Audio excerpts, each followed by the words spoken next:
La Banque Populaire Grand Ouest donne le go pour TVR Business Club, hashtag la réussite est en vous.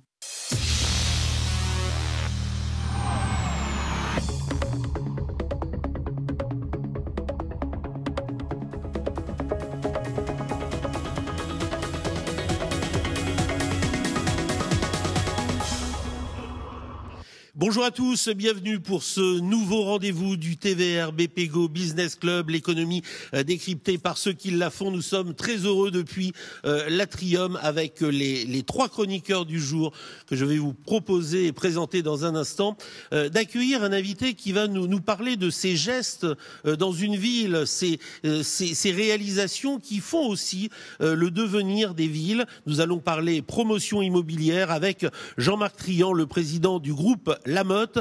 Jean-Marc Trian, bonjour. Bonjour. Grand merci d'avoir répondu à cette invitation du TVR BPGO Business Club. On a énormément de questions à vous poser. C'est un métier vraiment intéressant. On façonne les villes, on réfléchit, on se projette dans l'avenir. Et puis des fois, il y a des moments un peu difficiles, période sanitaire avec la Covid, et on va essayer de savoir comment votre groupe a réussi à passer ces semaines, ces mois et un petit peu plus de cette année particulièrement difficile. Pour vous interroger, Maurice Bourrigaud. Bonjour Maurice. Bonjour Stéphane Meunier. Directeur général de la Banque Populaire Grand Ouest à vos côtés. C'est une première, mais on est très heureux de l'accueillir. Marie-Louis, déléguée générale du fonds Nominoé CHU de Rennes. Bonjour Marie. Bonjour Stéphane. Et un habitué, Éric Chalambelval, le président SAS, la feuille d'érable, président de l'Académie des Oscars 35. Bonjour Éric. Bonjour Stéphane. Je suis persuadé que vous avez plein de questions à poser à notre invité du jour. Jean-Marc, vous êtes avec nous pour nous parler d'une profession que vous avez un peu embrassée en deuxième intention. Vous, le Rennais, vous avez travaillé dans une très belle entreprise de signalisation, vraiment qui nous éclaire, c'est le cas de le dire, avec les panneaux routiers. Et puis, ce parcours de l'immobilier est arrivé en deuxième temps. Ah oui, exactement. Comme je vous le disais tout à l'heure, donc j'ai travaillé 8 ans pour une grande entreprise américaine, pour 3M France. Et donc j'ai fait du marketing de la division Scotch-Light, donc les produits qui servent à rétro-réfléchir les phares de nos véhicules. Et puis après... eh bien, écoutez, mon beau-père Albert Lamotte m'a proposé de venir le rejoindre dans l'entreprise familiale.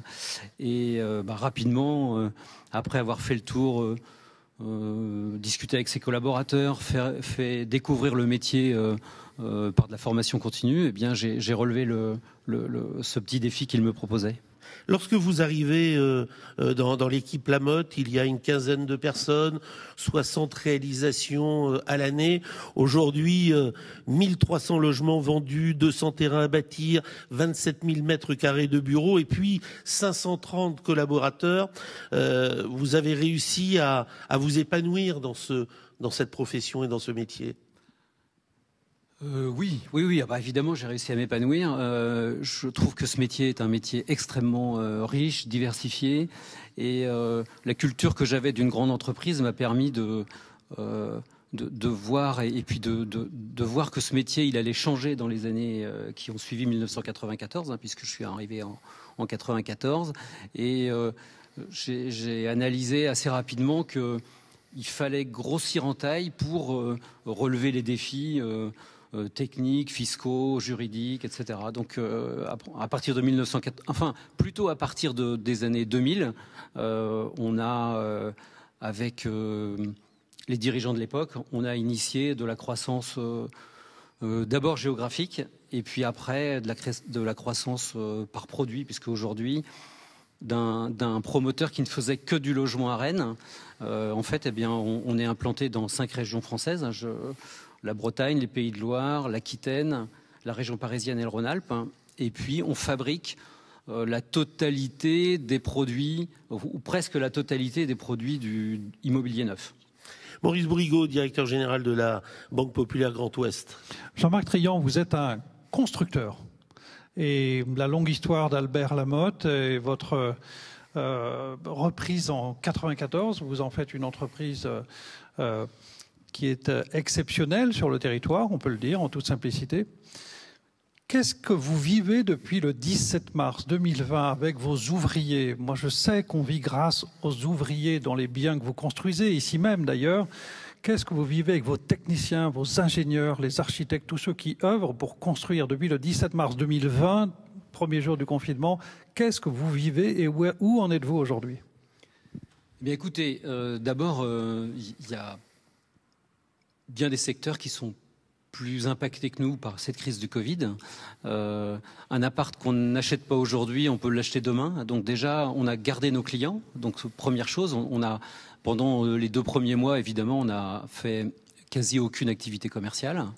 Et puis petit à petit, nos clients sont revenus. Pendant ces 2 premiers mois, on a eu beaucoup de relations avec les entreprises qui fabriquent nos immeubles, puisque là aussi, les ouvriers sur nos chantiers ne pouvaient plus travailler. Donc on a mis en place avec eux des process pour recommencer à travailler, recommencer à produire, recommencer à revivre en fait nos chantiers. Donc ça a mis 6-8 semaines. Et puis on peut rendre grâce d'ailleurs au bureau d'études, aux architectes, à toutes nos équipes techniques alors pour eux, il n'y a pas eu beaucoup de chômage partiel. Donc tout le monde a été sur le pont. D'ailleurs, comme la quasi-totalité du groupe Lamotte, on a été sur le pont pour structurer, numériser et puis pour essayer d'envisager l'après-Covid. Mais on a travaillé durement. Les équipes ont travaillé durement et on peut que se louer de nos relations avec nos partenaires locaux, puisque nous, on travaille quasi exclusivement qu'avec des entreprises régionales de notre taille. Donc on a des relations avec elles qui sont particulièrement serrées, proches. Donc ça nous a permis de recommencer nos chantiers très rapidement. Donc ça, c'est quand même une très bonne chose. Marie-Louis, déléguée générale du Fonds Nominoé au CHU de Rennes. Alors moi, j'avais plus une question sur l'aménagement du territoire. Je me posais la question de savoir si on mettait véritablement le logement au service de l'aménagement du territoire. Et ensuite, l'autre question qui m'intéresse, c'est de savoir si on dote les villes moyennes d'un niveau d'équipement suffisant, est-ce qu'on affaiblit considérablement ou pas trop les métropoles? C'est une bonne question et large question. Ce qui est certain, c'est qu'aujourd'hui, on sent bien, il faut regarder par exemple l'évolution bordelaise, lyonnaise, parfois parisienne. On a beaucoup construit dans ces grandes métropoles et aujourd'hui, il y a un phénomène de saturation qui arrive, dû aux infrastructures routières, dû même à l'acceptabilité des projets par les personnes. Donc très naturellement, on a envie d'aller construire dans les villes moyennes. Ce que le groupe Lamotte fait maintenant depuis quelques temps, on accompagne la Caisse des dépôts dans le programme Cœur de Ville. Donc c'est un programme de restructuration des villes moyennes et de financement des infrastructures des villes moyennes. Donc évidemment, on a tous envie d'aller construire des logements dans ces villes moyennes, mais instantanément, on se pose la question de l'infrastructure de transport, de l'infrastructure numérique. Est-ce que les gens, à partir de ces villes moyennes, pourront télétravailler efficacement? Est-ce qu'on pourra rejoindre les métropoles, qui sont encore le lieu le lieu de décision? Est-ce qu'on pourra les rejoindre rapidement? En fait, c'est toutes les questions, et je pense que c'est tout l'aménagement du territoire, toute la politique d'aménagement du territoire qui doit revenir, qui doit de nouveau être la priorité de l'État français. Parce que, donc moi j'ai 58 ans, on a eu des cours d'aménagement du territoire à la fac, puisque j'ai fait la fac d'éco à Rennes. On a eu des ministres de l'aménagement du territoire. On a fait des plans quinquennaux de structuration du territoire. Et puis, ça fait, je pense, plusieurs dizaines d'années, au moins 20 ans, que ce type de fonction a disparu. Et là, on revoit aujourd'hui tout l'intérêt de cette structuration. Et j'espère que nous, on va pouvoir s'inscrire dans ce nouveau...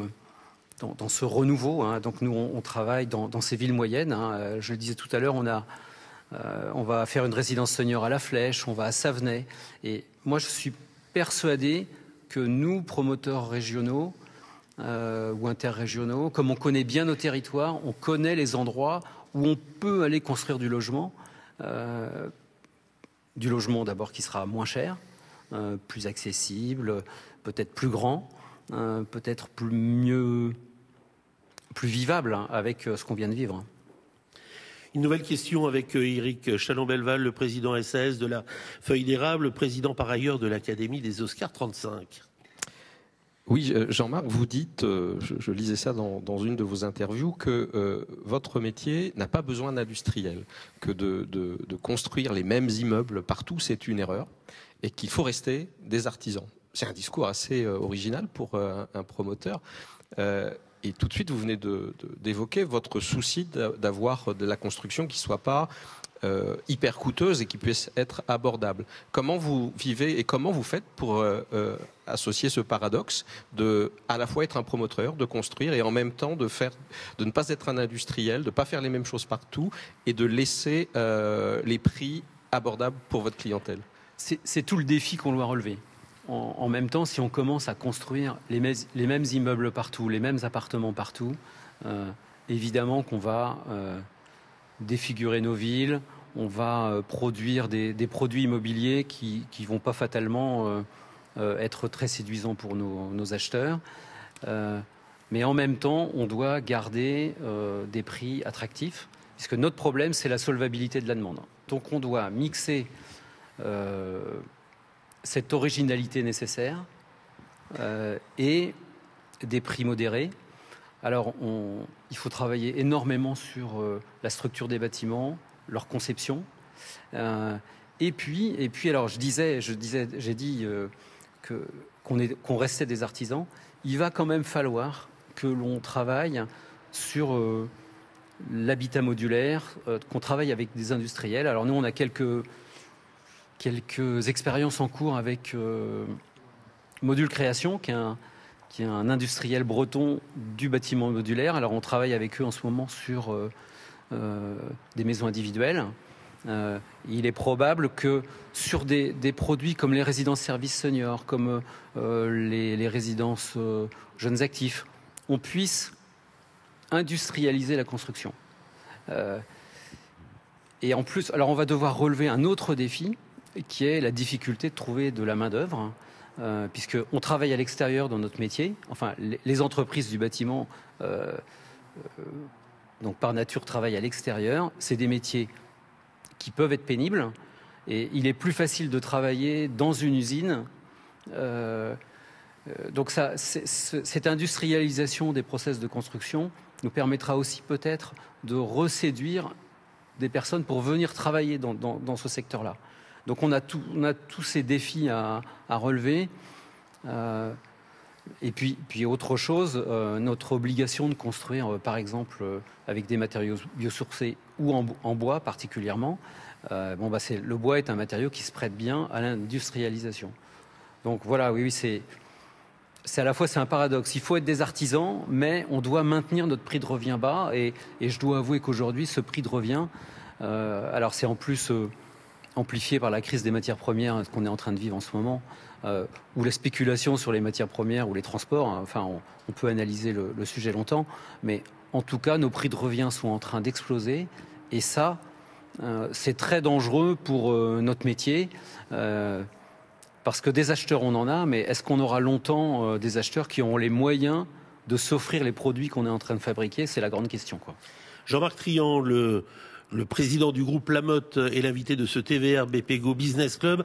Une question, il y a un autre défi aussi pour vous aujourd'hui, c'est de construire sur la ville. Il faut préserver les terrains en dehors des villes, donc il va falloir construire à l'intérieur des villes. Ça nécessite peut-être de la verticalité, et cette verticalité, elle est de plus en plus aussi des fois attendue pour contrecarrer des projets. C'est dur aujourd'hui de faire et pourtant il faut répondre à la demande des habitants qui louent un peu cette façade atlantique. Vous êtes partagé entre le fait de construire et puis d'un autre côté, on veut pas trop de ces grands immeubles. C'est le monde des paradoxes. C'est le monde des paradoxes. Vous savez qu'en 2050, l'État a décidé qu'il y aurait 0 artificialisation des sols. Donc ça veut dire qu'aucun mètre carré nouveau ne sera étanché par du goudron ou du bitume. Donc, grande question, où va-t-on construire? Donc, il faut construire, faire un exercice que Jean-Yves Chapuis, l'ancien adjoint à l'urbanisme à Rennes, a mis en avant il y a très longtemps maintenant. Il faut construire la ville sur la ville. Sauf que aujourd'hui, eh bien, l'acceptabilité des projets, elle est par les habitants, devient extrêmement ténue. Et donc la verticalité, c'est presque aujourd'hui un gros mot. Alors c'est à nous aussi, promoteurs immobiliers, architectes, de se remettre en cause sur les formes urbaines pour que cette verticalité devienne acceptable. Je crois qu'à Rennes, on essaie de faire l'exercice. On voit bien que les élus rennais réussissent à garder quelques impacts verticaux dans la ville, mais on voit bien que la population aujourd'hui, pour différentes raisons, n'accepte pas cette densification. Donc c'est le paradoxe. Il va falloir absolument qu'on y réponde, parce que autrement, le prix de l'immobilier va encore monter, et donc c'est pas une bonne chose. Donc c'est verticalisation, et en même temps, ce qu'on disait tout de suite, c'est les villes moyennes. Mais construire des infrastructures pour les villes moyennes, c'est-à-dire des transports, des réseaux numériques, le plan fibre, etc., on sera prêt dans combien de temps ? Donc il faut accélérer tous ces grands mouvements. Maurice. Alors, vous êtes un constructeur, vous êtes un artisan, vous avez relevé plein de défis, HQE, le BIM, vous avez relevé plein de défis. Vous êtes dans un métier qui, de toute façon, est promis à un bel avenir parce que la population augmente. C'est particulièrement le cas sur Rennes, particulièrement le cas sur Nantes, etc. Mais vous êtes aussi un bâtisseur. Qu'est-ce qui fait que vous allez faire du beau, du bon et du bien ? Qu'est-ce qui fait ? C'est quoi l'alchimie entre des maires qui ont une vision, des architectes et des constructeurs et la population ? Parce que dans la population, il y a le citoyen qui vote et puis il y a le consommateur qui consomme et qui investit. C'est pas toujours la même personne, même si c'est la même identité. Qu'est-ce qui fait que vous allez être un bâtisseur et quels sont vos marqueurs ? De quoi vous êtes fier et qu'est-ce que vous aimeriez dupliquer ? Depuis la création du groupe Lamotte, il y a quelques éléments architecturaux, quelques programmes qui ont fait la différence, hein, les Horizons, la Barre Saint-Just, à l'époque d'Albert Lamotte. Donc là, c'était à chaque fois le travail entre un promoteur, un architecte et puis un élu qui avait envie que sa ville bouge. Donc depuis quelque temps, depuis 1994, quand je suis arrivé, on a peu l'occasion de reproduire ces actes un peu majeurs, mais on fait ce métier-là pour ça. Donc quand on a une occasion, je vous jure, Maurice, qu'on la gâche pas. Donc nous, on a fait quelques projets intéressants à Nantes, là, Arborea, Playtime, et puis on en construit un à Rennes qui s'appelle Inside, que les vieux Rennais connaissent bien parce que c'est sur l'emplacement du Charleston. Alors certains y ont dansé, mais en tout cas, à chaque fois, c'est la rencontre entre un maire bâtisseur, un architecte, et puis une volonté très forte d'un promoteur qui à ce moment-là a envie de bien faire, parce qu'on n'a pas beaucoup d'occasions de faire des beaux objets.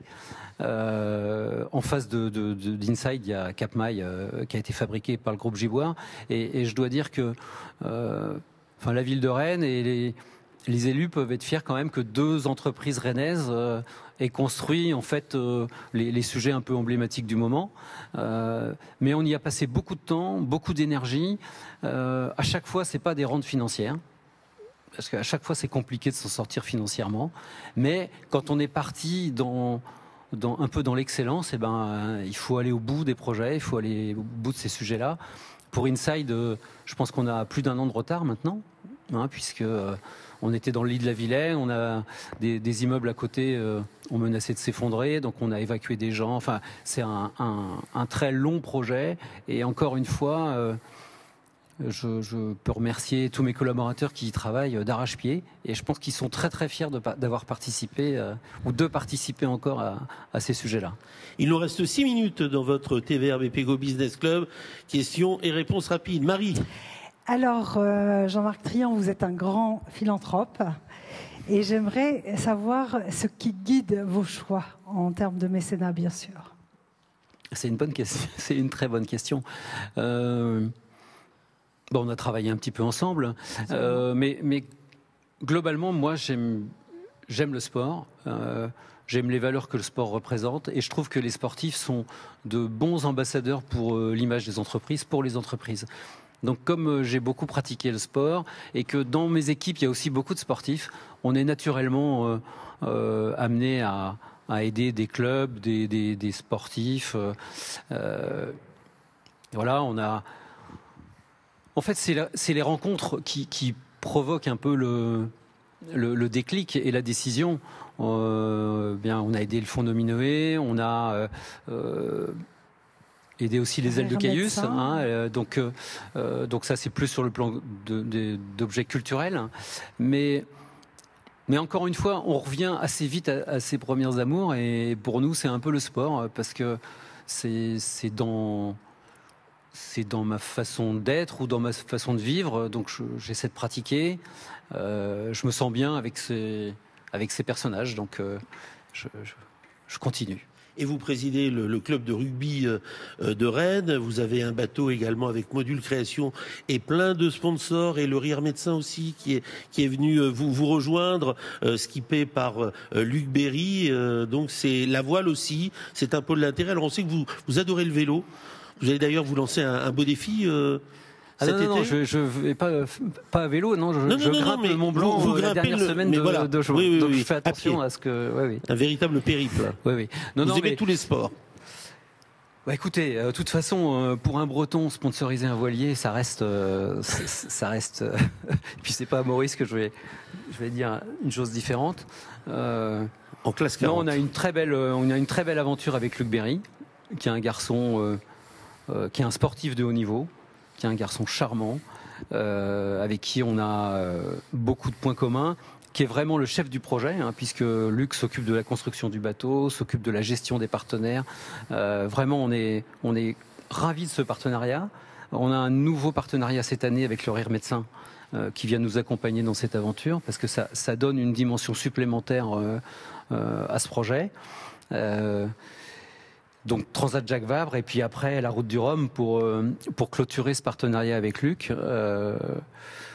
Non, je suis très fier. Et puis l'aventure rugby, donc on était sponsor du REC, parce que nous on est des acteurs du territoire, on est des entreprises de la ville de Rennes d'abord. Donc aider un club de rugby, aider un club sportif, déjà c'est naturel. J'aime bien les rugbyman pour différentes raisons. Et donc après avoir été plusieurs années sponsor du rugby à Rennes, je suis tombé dans le poste de président. Donc c'est une belle aventure. C'est difficile, le monde associatif, mais il y a beaucoup de plaisir, on rencontre des gens différents, et je pense que en tout cas pour mon développement personnel, c'est extrêmement intéressant. Éric. Stéphane le disait tout à l'heure, vous avez eu une vie avant le groupe Lamotte, vous avez travaillé pour cette entreprise américaine pendant 8 ans, et je lisais que vous avez appris là l'autonomie, et appris aussi qu'il faut laisser de l'autonomie aux collaborateurs, et que peut-être s'il y avait un côté négatif dans cette expérience américaine, mais sur lequel vous avez capitalisé évidemment, c'est la course effrénée, cravachée à la croissance, disiez-vous, qui crée des entreprises stéréotypées. Et je me dis, vous avez forgé là votre modèle de management en réalité. Est-ce que vous pouvez nous dire comment vous gérez les hommes et les femmes de votre groupe aujourd'hui? C'est quoi votre modèle de management? D'abord, on a fait beaucoup de croissance, et c'était pas à la cravache, c'était pas sur du papier, puis voilà. Donc on a réussi à faire cette croissance, enfin j'ai réussi à faire cette croissance avec des gens que j'ai rencontrés. Et à chaque fois, une rencontre a amené un projet de croissance.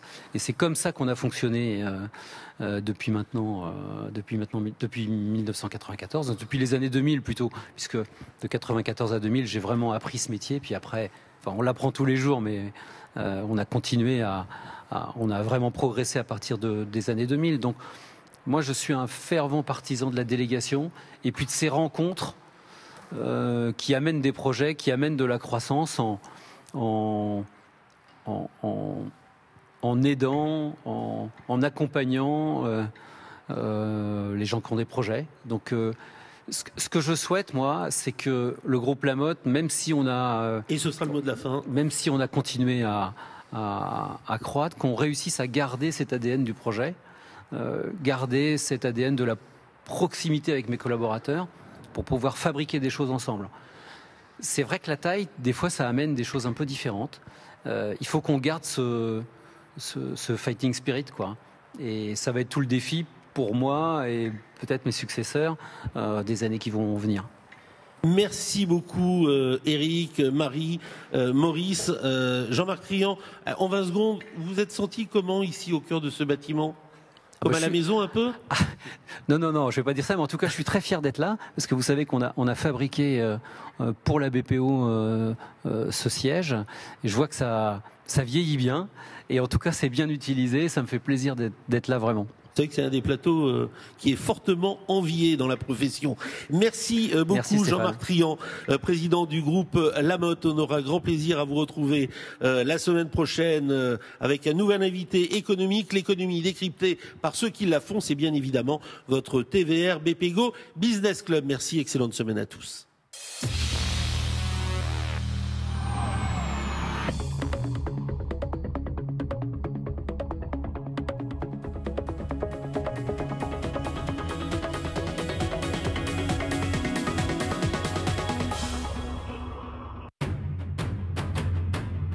La Banque Populaire Grand Ouest donne le go pour TVR Business Club. #la réussite est en vous.